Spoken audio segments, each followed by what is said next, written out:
Hello students, आज इस video के माध्यम से मैं उन स्टूडेंट्स को एक सलाह देना चाहता हूं, एक रास्ता दिखाने की कोशिश कर रहा हूं, जो अभी अभी बोर्ड की परीक्षा में क्लास 12th सीनियर सेकेंडरी जिसको कह सकते हैं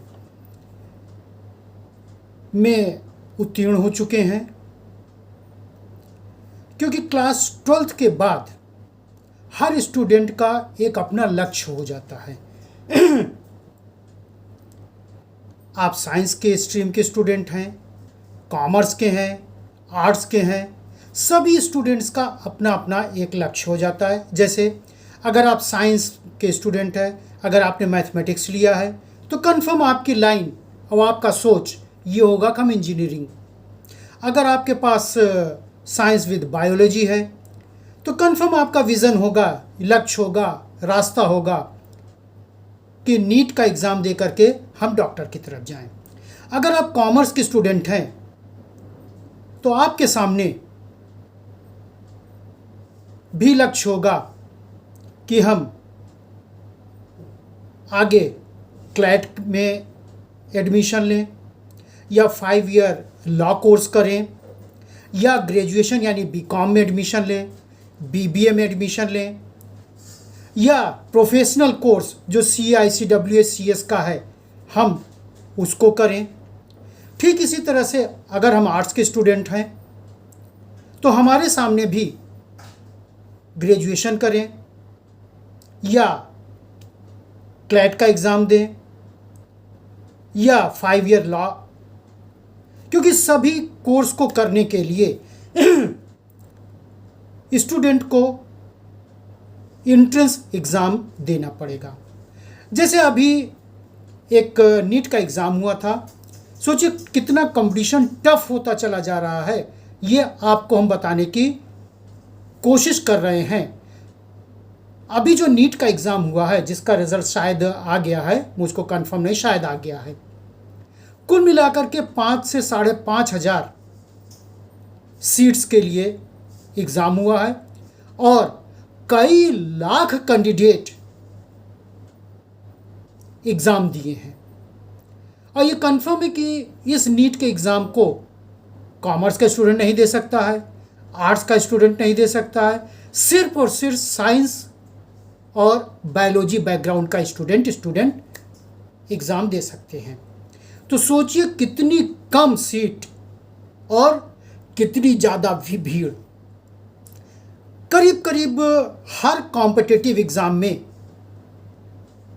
प्लस माइनस ऐसे ही भीड़ आपको देखने को मिलेगी। ऐसी बात नहीं कि कोई सेलेक्ट नहीं होता है, लेकिन वही कैंडिडेट सेलेक्ट होंगे जिनकी तैयारी उस तरीके की है जैसा कि उस एग्ज़ाम के लिए रिक्वायरमेंट है। एक ऐसा मेरा मानना है, या जो भी मैंने देखा है अभी तक, कंपटीशन कुल मिलाकर के 25 से 30% स्टूडेंट के बीच में होता है। आप उठा करके देख लीजिए कोई भी रिजल्ट, भरने तो बहुत लोग भरते हैं, चाहे वो प्रोफेशनल का कॉम्पिटिटिव एग्ज़ाम हो या ग्रेजुएशन का एडमिशन का टेस्ट हो या प्रोविंशियल सिविल सर्विसेज हो या इंडियन एडमिनिस्ट्रेटिव सर्विसेज हो या कहीं पर भी आप देख लीजिए। कुल मिलाकर के कंपटीशन 25 से 30% स्टूडेंट के बीच में होता है जितने लोग अप्लाई करते हैं, और उन्हीं परसेंटेज के बीच में से बच्चे सेलेक्ट हो जाते हैं और रिजेक्ट हो जाते हैं। तो अब आपके सामने एक बहुत बड़ा एक प्रश्न उठ के खड़ा है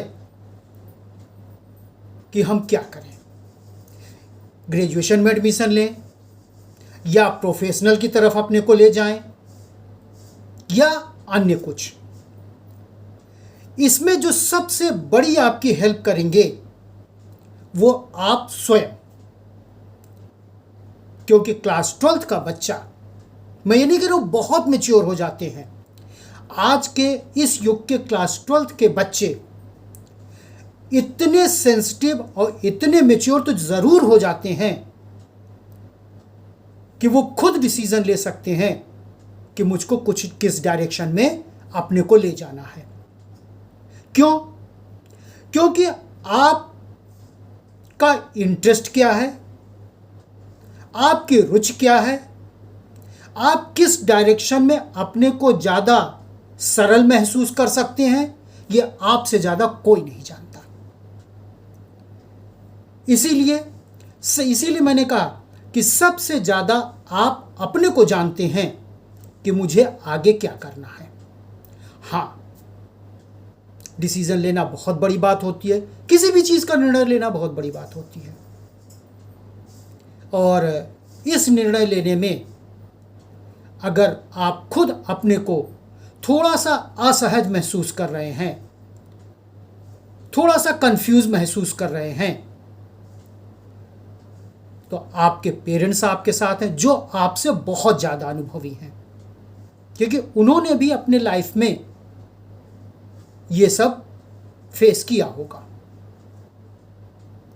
आपसे ज़्यादा अनुभवी आपके पेरेंट्स हैं जो आपको तो जानते ही हैं, और आज की जो भी समस्या है एक स्टूडेंट की, उसको भी वो लोग जानते हैं। उनके साथ आप शेयर करिए, उनसे सलाह लीजिए।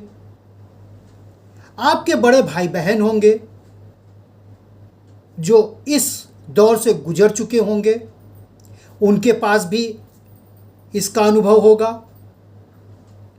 आपके जो टीचर हैं जिनके सानिध्य में आपने क्लास 11-12 की क्लास किया है या उसके नीचे के क्लासेस, वो भी हमसे आपसे अनुभवी हैं, वो भी आपको बहुत अच्छी सलाह दे सकते हैं। सभी से सलाह जरूर लीजिएगा, क्योंकि सब हमसे और आपसे बहुत ज़्यादा अनुभवी हैं।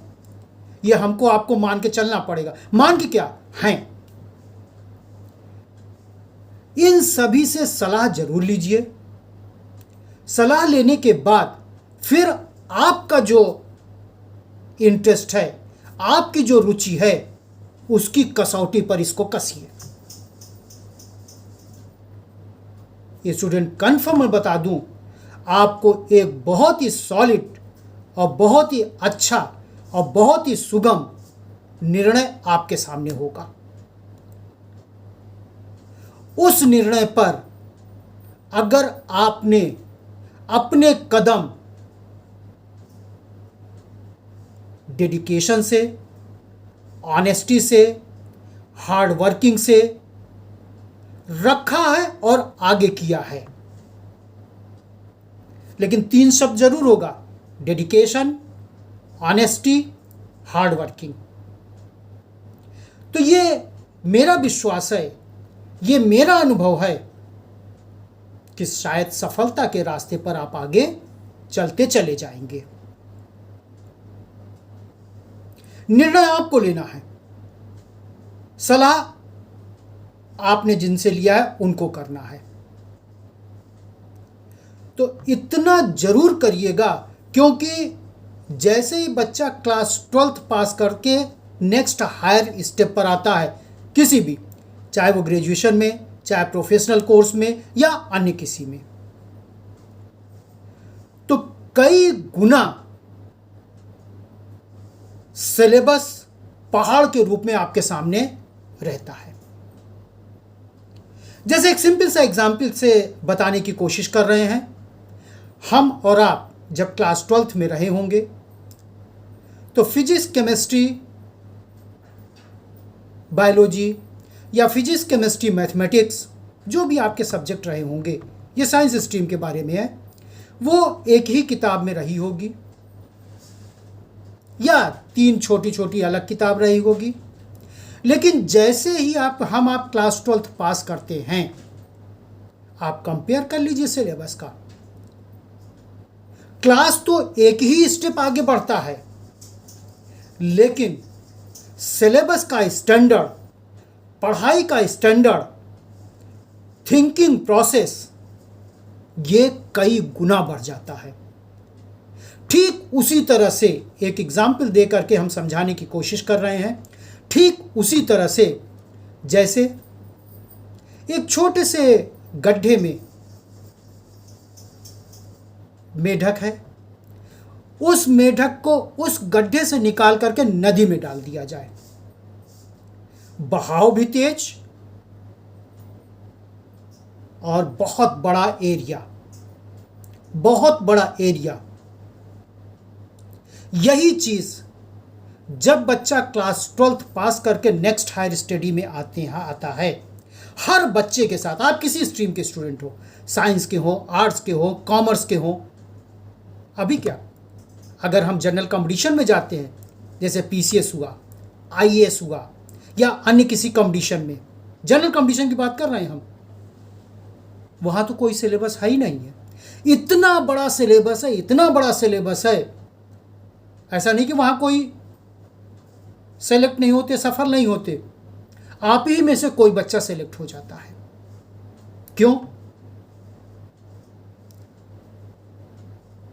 बस इस कारण से कि उस बच्चे ने अपने डिसीजन को एक मजबूत जमीन पर रखा, सलाह लेकर के, जैसा मैंने बार बार कहा है, सलाह लेकर के उस मजबूत डिसीजन के बल पर वही 3 शब्द, dedication, honesty, hardworking with proper guidelines, dedication, honesty, hardworking with proper guidelines, वो बच्चा अपने को आगे लेता चला गया और अंत में हो सकता है वो बच्चा सफल हो गया हो। यही स्टेप आपको हर जगह अब करनी है। जैसे आप मान लीजिए मेडिकल के एग्जाम में सपोज करिए क्वालिफाई कर गए, नीट क्वालिफाई कर गए, अब आपको सबसे पहले तो एमबीबीएस की पूरी पढ़ाई करनी है। पढ़ाई करने के बाद जो आपका इंटर्नशिप है, इसमें कितनी कड़ी मेहनत होती है। आपके घर में भी डॉक्टर होंगे, उनसे आप पूछिएगा। अब तो सिर्फ प्लेन एमबीबीएस का कोई वैल्यू नहीं रह गया है, क्योंकि आप जहां भी है आप देखिएगा हर प्रोफेशन का स्पेशलिस्ट बैठे हुए हैं। अब आपको एमएस या एमडी करना है, उसके लिए फिर से आपको नीट का एग्जाम देना पड़ेगा। सोचिए कितना टफ होता चला जा रहा है कंपटीशन। करना आपको है, सलाह आपके पेरेंट्स दे सकते हैं, आपके बड़े भाई बहन दे सकते हैं, आपके रिस्पेक्टेड टीचर्स दे सकते हैं, सब लोग आपको प्रॉपर सलाह दे सकते हैं। करना आपको है। ये कहिए आपका टीचर कर जाए, आपके बड़े भाई बहन कर जाएं, आपके पेरेंट्स कर जाएं, सफलता आपको मिल जाएगी। ना ऐसा कभी हुआ है, ना कभी होगा। विश्वास करके आप इन लोगों के प्रॉपर गाइडलाइंस पर अपने को आगे करिएगा, तो कन्फर्म आपको एक वो रास्ता दिखाई पड़ेगा जिस पर कि आपको सफलता का दीपक जलता हुआ दिखाई पड़ेगा। उस दीपक तक कैसे पहुंचे, रास्ता भी क्लियर है। उस दीपक तक कैसे पहुंचे, अपने कॉम्पिटिटर्स को पीछे करते हुए, क्योंकि अकेले आप नहीं हैं, हजारों और लाखों की संख्या में आपके कॉम्पिटिटर आपके पास है। और कौन कितना कैपेबल है ये हम नहीं ले, क्योंकि क्लास 12th में जब हम रहते हैं तो ज़्यादा ज़्यादा क्लास स्ट्रेंथ कितनी होगी, 40, 45, इससे ज़्यादा नहीं होगी। लेकिन जैसे हम इस क्लास 12 से निकल के कॉम्पिटिटिव एग्ज़ाम में आते हैं, हजारों लाखों की संख्या में कॉम्पिटिटर्स होते हैं। क्लास में जो हमारा स्टूडेंट है, हमारे साथ जो स्टूडेंट बैठे हुए हैं, उनकी कैपेबिलिटी भी हम जानते हैं, क्योंकि रोज़ मुलाकात होनी है। कंपटीशन में कहाँ का बच्चा कितना टैलेंटेड है, हमसे कम है या हमसे ज़्यादा है, हमसे अच्छी तैयारी उसने किया है या हमसे कम तैयारी किया है, ये कैसे पता होगा? ये कैसे पता होगा? लेकिन अगर हमने अपने को एक मजबूत तरीके से आगे किया है तो हमारा कॉम्पिटिटर चाहे जैसा हो, हमको डर न लगनी चाहिए। विश्वास करिए, सफलता मिलेगी। ये कहिए कि सफलता ऐसे मिल जाएगी, हंसी हंसी में मिल जाएगी, ऐसा न कभी हुआ है न कभी होगा। जो भी बच्चे कंपटीशन क्वालिफाई करते हैं आपके संपर्क में होंगे, आप पूछिएगा। और मैं सच बताऊं स्टूडेंट, कंपटीशन टफ नहीं होता है। टफ बनाता कौन है? हम स्वयं, यानी कॉम्पिटिटर्स जो कंपटीशन को फेस करने जा रहे हैं। डर लगने लगता है, डाउटफुल होने के कंडीशन में हम आप आ जाते हैं। इन सब को हटाते हुए हमको अपने को आगे करना है। ये बहुत छोटा सा वीडियो आज मैंने आपको दिया है। खासकर ये वीडियो उन बच्चों के लिए है जो अभी अभी क्लास 12th पास किए हैं, या उन बच्चों के लिए भी है जो क्लास 12th पास कर चुके हैं और अपने कंपटीशन में वो लगे हुए हैं। तो 3 शब्द मेरा याद रखिएगा student: dedication, honesty, hard working. इसमें आप अपना इंटरेस्ट और विश्वास, इतना अगर करेंगे तो जो भी आपको सलाह मिला है, गाइडलाइंस मिली हैं, उस पर आप सफलता के रास्ते पर बहुत ही तेजी से आगे बढ़ते चले जाएंगे। धन्यवाद स्टूडेंट्स।